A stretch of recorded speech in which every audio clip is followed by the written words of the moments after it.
Padre, ayúdame a sostener cada palabra que tú escribes en mi corazón.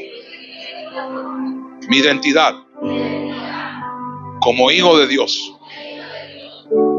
como seguidor de Jesús, como nueva creación en Cristo, como la justicia de Dios en Cristo, como el cuerpo de Cristo, como la luz del mundo, la sal de la tierra, como el templo del Espíritu Santo, como embajador del reino de los cielos, como el tesoro especial de Dios, como el redimido de Jehová, como el cargador de la gloria de Dios.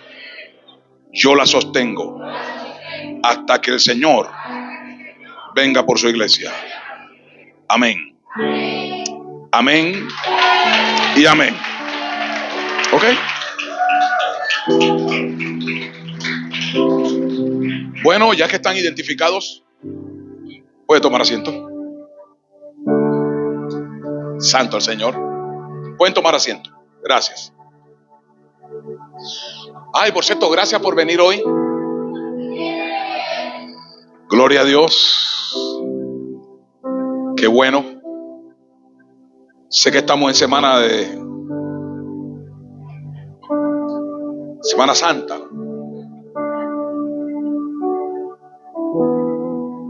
Agradezco que haya venido, la verdad. Bien, bien.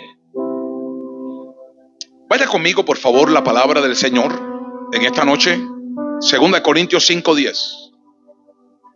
2 Corintios 5:10.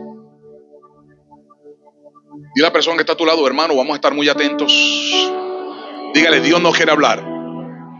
El hombre de Dios trae la palabra para nosotros. Porque es necesario. No. Le estoy repitiendo porque algunos estaban descuidados. Ok. Porque es necesario que todos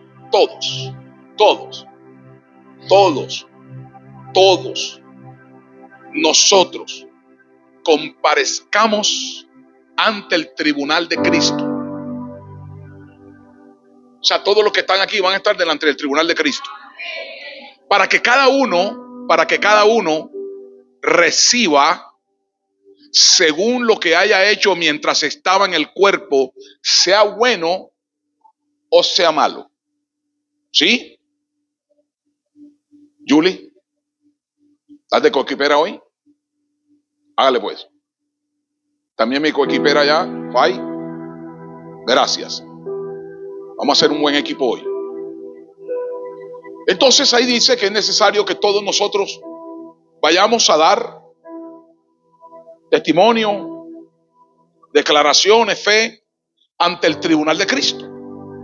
Para que cada uno reciba según lo que haya hecho mientras estaba en el cuerpo. ¿Sí? Sea bueno o sea malo. Bien. Han transcurrido más de 2000 años desde la resurrección de nuestro Señor Jesucristo. Estamos en el umbral de días finales. Jesús dijo que no conoceríamos el día ni la hora, pero conoceríamos la temporada. El día domingo quise compartir algo en el discipulado con los líderes con respecto a esto. Y le dije a ellos que estábamos viviendo en una temporada especial que Dios está trayendo para la iglesia. Y les hablé de Santiago capítulo 5, verso 7. Por tanto, hermanos, le está hablando a los creyentes. Santiago 5, 7. Por tanto, hermanos, tened paciencia. Dígale a alguien, vamos a tener paciencia. Dígale, vamos a tener paciencia. ¿Hasta cuándo? Hasta la venida del Señor. O sea, la paciencia no es cuestión de un día. La paciencia es cuestión de hasta la venida del Señor. Entonces, Dice el apóstol Santiago, mirad, o sea, tomad como ejemplo cómo el labrador espera el precioso fruto de la tierra, aguardando con paciencia hasta que reciba la lluvia temprana y la tardía. Bien, estamos en tiempos en los cuales podemos mirar que hay una temporada que ha sido profetizada por el Señor Jesucristo, dándonos a entender que se está acercando el tiempo de esa última lluvia. Santiago se refiere a una lluvia temprana y a una tardía.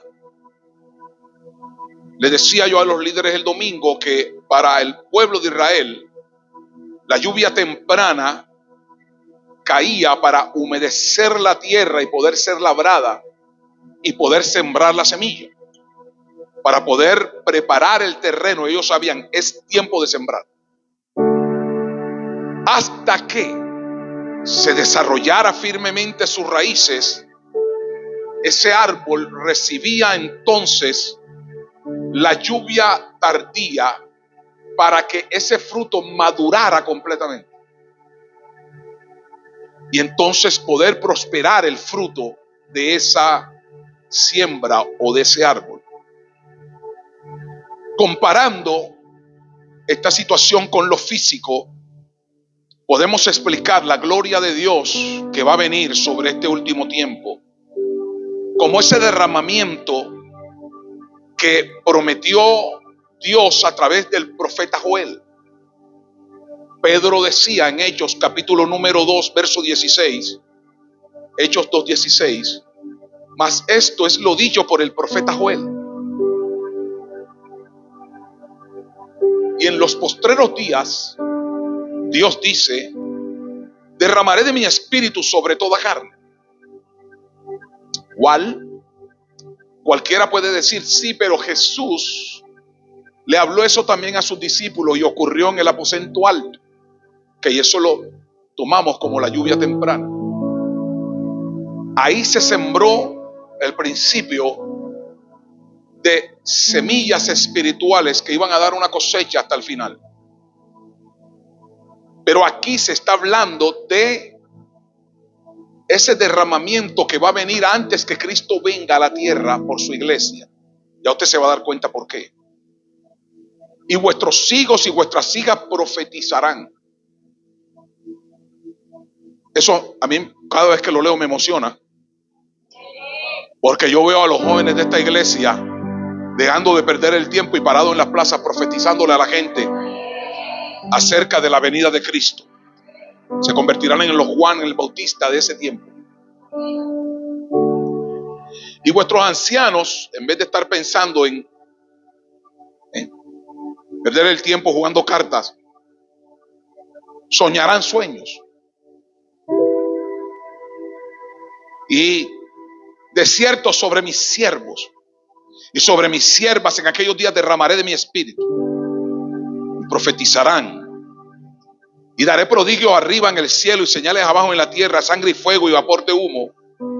El sol se convertirá en tiniebla y la luna en sangre antes que venga el día del Señor grande y manifiesto. O sea, hablando de la segunda venida de Cristo. Esto va a acontecer antes que Cristo venga por su iglesia. Así que Pedro lo predicó y a través de Pedro el Espíritu Santo testificó de que lo que hizo hace mucho tiempo en el aposento alto lo va a volver a hacer.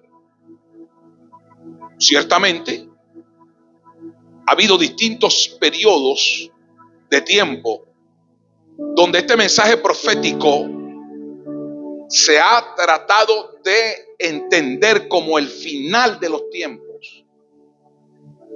Pero se han equivocado algunos con respecto a la interpretación del tiempo. Y han tratado de enseñarle a la iglesia que ya es el tiempo en que Dios va a utilizar a los jóvenes para profetizar y que el resto de la iglesia va a ser direccionado por esa palabra profética. De hecho, se han creado algunos brotes de avivamiento, pero han sido gradualmente apagados por la falta de pasión, porque se han dejado encerrar y disminuir, a pesar de que la presencia y la gloria de Dios ha querido ser manifiesta. Hay que tener cuidado, porque si en plena manifestación del Espíritu Santo algunos se dejan enfriar, ¿qué tal con la pérdida de pasión por la presencia de Dios de algunas iglesias? El amor y el temor de Dios debe arder en nuestro corazón, en un altar encendido,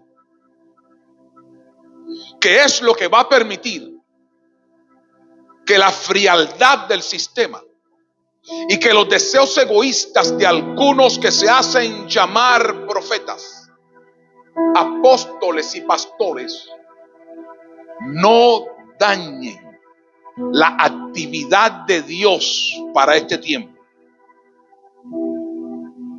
Esto solo se logra cuando la iglesia está dispuesta a caminar con Dios. La falta de persistencia en la búsqueda de Dios es la falta de presencia y de gloria en el cuerpo de Cristo. Hay periodos en que incluso el pueblo de Israel vivió estos altibajos. Dios levantó líderes, Dios levantó jueces, Dios levantó profetas, Dios levantó siervos de Él que trataran de direccionar a su pueblo para que mantuvieran el altar encendido. Pero esta gente prefirieron, muchos de ellos, vagar en los desiertos, vagar en sus decisiones, perder la manifestación del poder y la gloria de Dios por su forma irreverente de manejarse ante Dios. Por esa razón, la manifestación de la gloria de Dios muchas veces para ellos fue a manifestarse como muerte. Algunos pretendieron buscar a Dios a su manera. Eso es muy frecuente hoy. Por eso es que hay muchos ministros de Dios muriendo a temprana edad. Tengo mucho temor y temblor al escribir esto, porque no quiero hacer parte de esa generación que quiere mantener un altar frío y llevar a la gente hacia ellos. Lo más seguro es que esos ministros encontrarán el juzgamiento y la muerte de Dios en el desierto por el que están haciendo atravesar al pueblo de Dios. Una generación de jóvenes que sigan el corazón de Dios. Una generación que sepa y enseñe al pueblo que ellos van a ser juzgados por lo que hicieron en cuerpo en la tierra. Creo que los jóvenes son los llamados a poseer la tierra prometida. La vieja generación quedó en el desierto.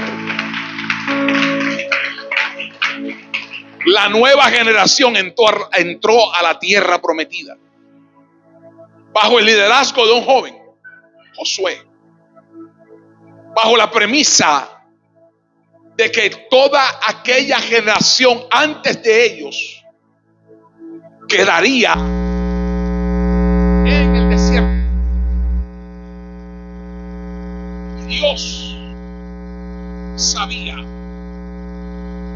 que la obra que él había comenzado no se iba a detener, no se iba a perder. Dios nunca pierde.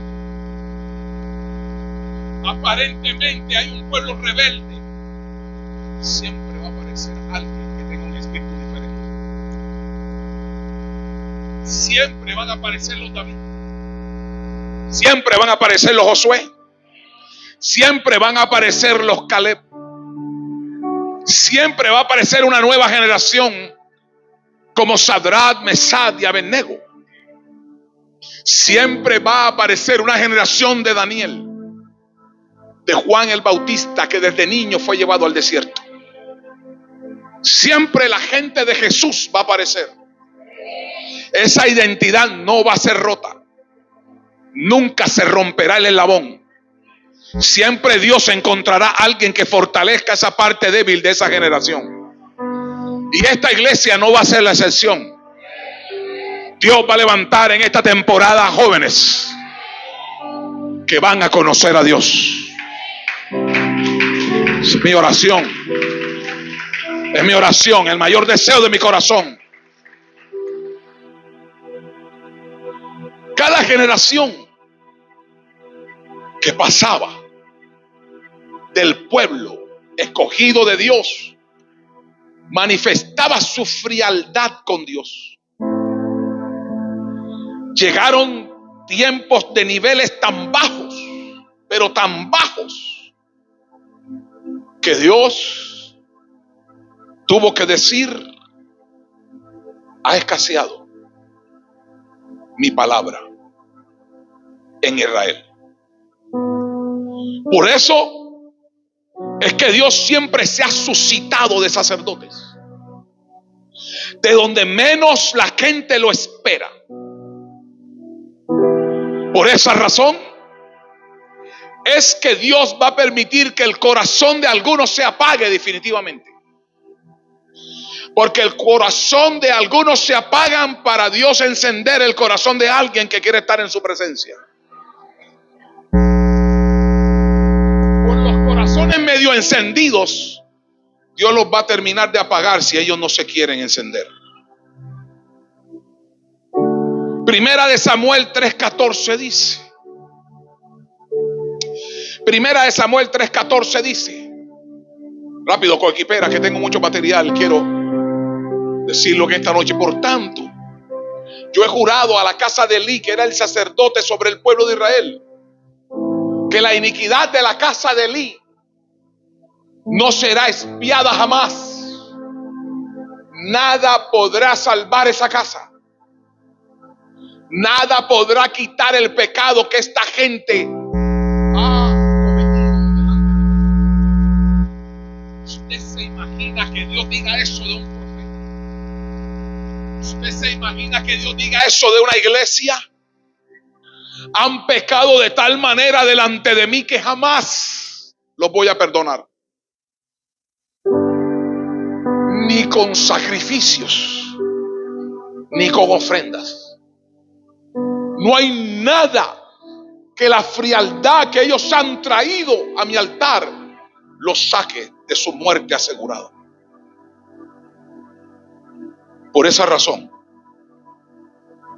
es que hay liderazgos con niveles tan bajos de espiritualidad que Dios no les va a esperar mucho más tiempo.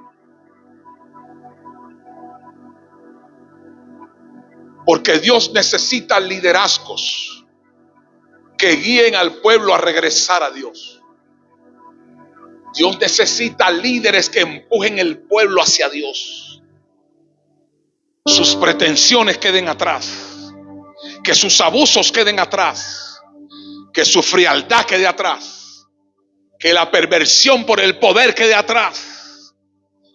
Líderes que han descuartizado, que han matado, que han violado, que han pervertido la moral, que han ensuciado el altar de Dios. Les recuerdo que los hijos de Elí se comprometieron tanto con la maldad que ellos practicaban relaciones sexuales con las mujeres que se reunían con ellos en el tabernáculo. No solamente fueron inmorales en lo sexual, sino que también utilizaron su posición de liderazgo para obligar a las mujeres que venían a buscar a Dios a caer bajo sus seducciones malévolas, maquiavélicas y demoníacas. Por esa razón es que algunos prefieren servir más al pueblo que a Dios. Hay gente que prefiere mejor utilizar el lugar de satisfacer las demandas de Dios para satisfacer los propios deseos impúdicos de hombres y mujeres que han pervertido el altar del Señor. Elí conocía de la inmoralidad de sus hijos. Por eso permitió Dios que se oscureciera su vida. Elí nunca refrenó el pecado que era de continuo en sus hijos. Por eso, si tú eres el sacerdote de tu casa, corta el pecado que hay ahí. No le hagas nunca más el juego a las pretensiones de tus sentimientos. Porque algunos creen que corregir a sus hijos es perderlos. Algunos pastores creen que van a perder la comida diaria si le llaman la atención a la iglesia. Yo prefiero perder la comida diaria que no las almas que se van a salvar. Prefiero permanecer con mi testimonio intacto delante de ti, sabiendo que mañana más tarde me puedes acusar de cualquier cosa menos de falta de justicia. Pero este hombre no le molestaban las acciones impúdicas de sus hijos. Si tú sabes que hay cosas impúdicas en tu matrimonio, si sabes que hay cosas impúdicas en el altar de tu casa, si sabes que hay cosas impúdicas en este altar y tú las patrocinas, te vas a oscurecer. Porque el líder que no quiere a Dios se le oscurece la visión. Y a Elí se le iba oscureciendo la visión. Tanto que ni siquiera ya le interesaba que en el área de las ofrendas estos malditos metieran la mano. Así que usaron la autoridad que tenía, dada por Dios, para satisfacer su propia avaricia. Ellos manipularon y amenazaron a los sacerdotes para sacar la mejor presa para ellos y no sacrificarla a Dios. Cuidado, tú estás permitiendo en tu casa a un ladrón que le roba a Dios y después en la noche te acuestas con él o con ella como si nada hubiese pasado en la vida. ¿Sabe una cosa? Sacerdote de la casa, pregúntale a tu casa que si ellos están en orden con Dios. Porque o si no, yo no tengo relación con ese pecado. Te pones en orden con Dios, porque o si no vas a oscurecer tus días y se te va a acabar la visión. Así que pasó con el pecado de los hijos de Elí, pasó con el pecado de los hijos de Aarón.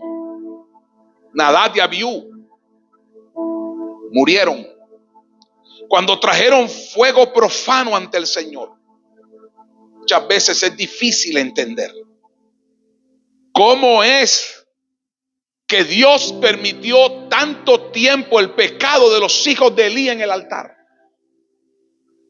Y por qué cuando los hijos de Aarón presentaron fuego extraño, fueron consumidos. ¿Por qué no fueron juzgados de la misma manera? Primera de Samuel 3:1 dice. Primera de Samuel 3:1 dice: el joven Samuel ministraba a Jehová en presencia de Elí, y la palabra de Jehová escaseaba en aquellos días. Iglesia, si no hay palabra, preocúpate. Si no hay revelación, sacúdete. Si no hay revelación de la palabra en la casa de Dios, pregúntale a Dios qué está pasando con el sacerdote. La palabra de Jehová escaseaba en aquellos días y no había visión con frecuencia. Gloria a Dios. Verso 2. Y aconteció un día que estando Elí acostado en su aposento, cuando sus ojos comenzaban a oscurecerse, de modo que no podía ver, Samuel estaba durmiendo en el templo de Jehová, donde estaba el arca de Dios. Y antes que la lámpara de Dios fuese apagada, Jehová llamó a Samuel, y él respondió: heme aquí. Note, la palabra de Dios escaseaba. Sea que Dios no estaba hablando como hablaba en el tiempo de Moisés. Segundo, no había visión con frecuencia, no había revelación. O sea, nadie se encontraba en la presencia de Dios. El mismo sacerdote Elí no estaba en la presencia de Dios. Y cuando un sacerdote no está en la presencia de Dios, no hay fuego, no hay poder, no hay revelación, no había conocimiento de Dios, porque la presencia de Dios se había perdido. Y enseguida los ojos del líder estaban tan oscurecidos que no podía ver. Y la palabra del Señor dijo acerca de Moisés: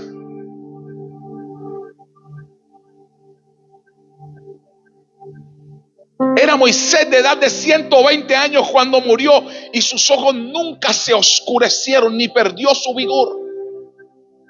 La diferencia entre Moisés y sus súbditos era que Moisés siempre tuvo visión, siempre estuvo en la presencia y nunca faltó la palabra de Dios.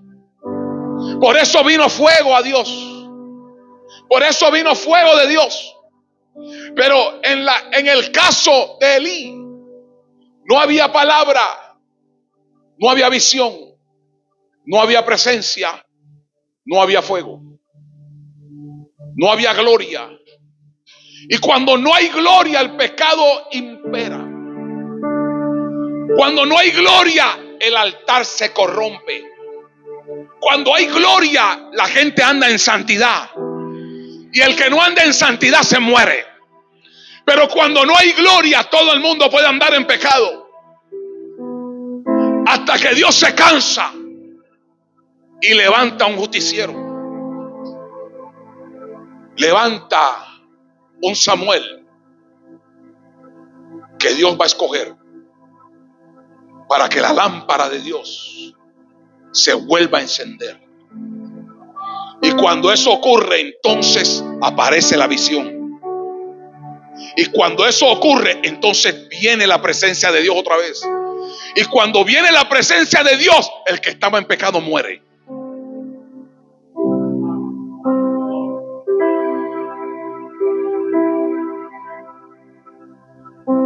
En ese caso, los hijos de Aarón vivían rodeados de gloria, porque la gloria de Dios era fuerte.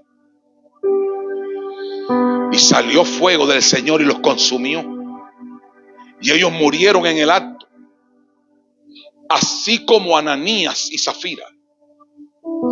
La gloria del Espíritu Santo estaba sobre los apóstoles. Y cuando ellos vinieron, Pedro le dijo: le has mentido al Espíritu Santo. Y como había gloria, entonces el que mintió murió. Y la que mintió murió. Pero donde no hay gloria, la gente sigue en su pecado. porque no pasa absolutamente nada con ellos. Yo quiero esa gloria. Yo quiero esa presencia. Que la gente que está en pecado se arrepienta o muera. Que el que le esté robando a Dios aquí se arrepienta o muera. Que el que tiene la cara pelada de hacer lo que quiere en la casa de Dios, pasando por encima la gloria de Dios, muera. Para que entonces haya temor en la casa de Dios. Así que termino. Imagínese usted encerrado en un lugar grande como este, de aquí hasta allá, sin luz, sin ventanas, sin puertas, ni nada. Usted no podría ver ni siquiera ni la palma de su mano. No podría verla. Encienda un fósforo. Ese fosforito va a iluminar hasta cierta parte, un área pequeña. Encienda una lámpara. Quizás de pronto esa lámpara va a iluminar hasta cierta parte. Usted apaga todas estas luces de aquí, deja encendidas las de allá y alumbra hasta cierta parte. La otra permanecerá en tinieblas. Por eso es que Dios demanda que su iglesia haga la desesperada demanda de que su gloria los ilumine, para que cada parte de cada área de su vida esté iluminada con la presencia del Espíritu Santo. No permitas que nadie te mantenga con fósforos. No permitas que nadie te mantenga con una vela. Nadie permitas que alguien te mantenga con una lamparita que alumbre a 3 metros. No. Yo quiero la total iluminación de Dios sobre mi vida. Yo quiero que Dios me alumbre con su gloria. Es la única manera de yo ser transformado. La única forma de yo caminar correctamente. Pastor, no me traigas paños de agua tibia. Predícame. Sálvame. Confróntame. Levántame. Corrígeme. Instrúyeme en mi camino. Porque si no, tú serás el responsable de mi pérdida. Los hombres de Dios tienen que iluminar. Los hombres de Dios tienen que alumbrar. Los hombres de Dios tienen que alumbrar la iglesia con la palabra, con la revelación de la palabra. Llevar a la iglesia a desear que ellos sean iluminados con la presencia de Dios. Pastor que no haga eso, está llevando a su iglesia a la perdición. Así que mi deseo, que esta verdad sea establecida en tu corazón.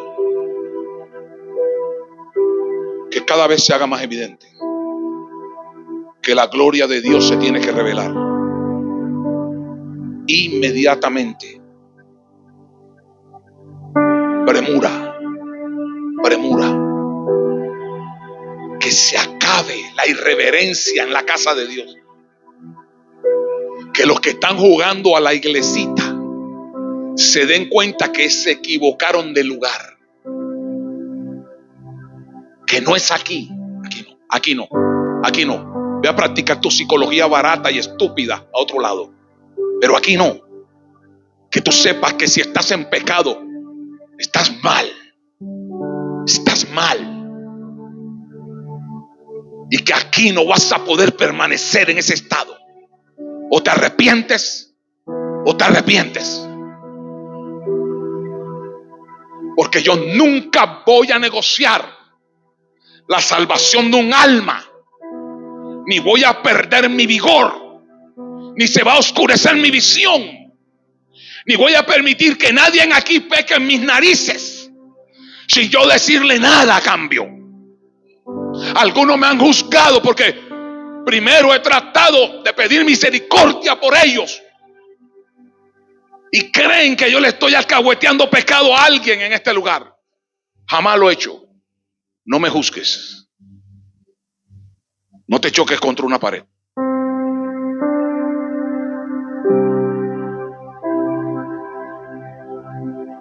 Quiero y deseo que sea más grande la manifestación de la gloria de Dios, porque la palabra me lo promete a mí.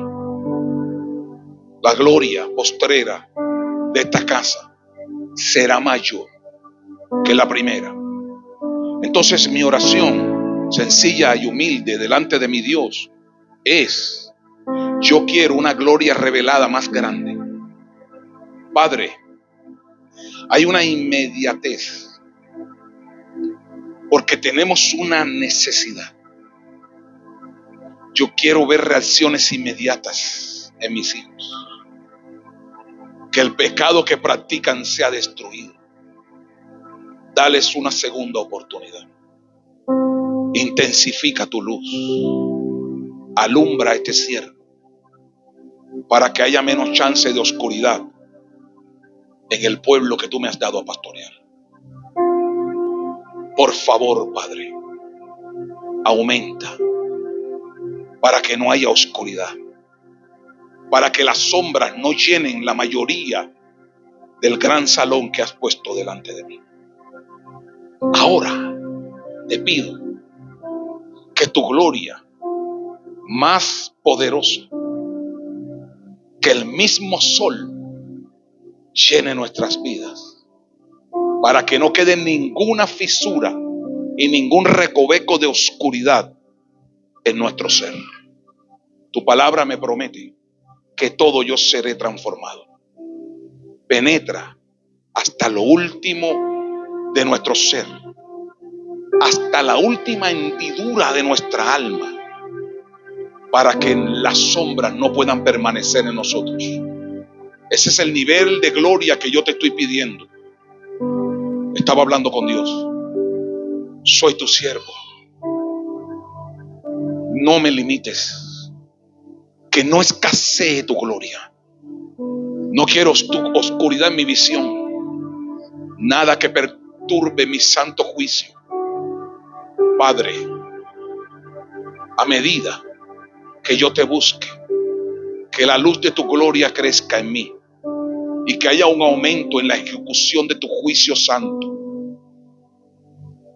Porque Primera de Timoteo 5:24 dice, Primera de Timoteo 5:24, los pecados de algunos hombres se hacen patentes antes que ellos vengan a juicio, mas a otros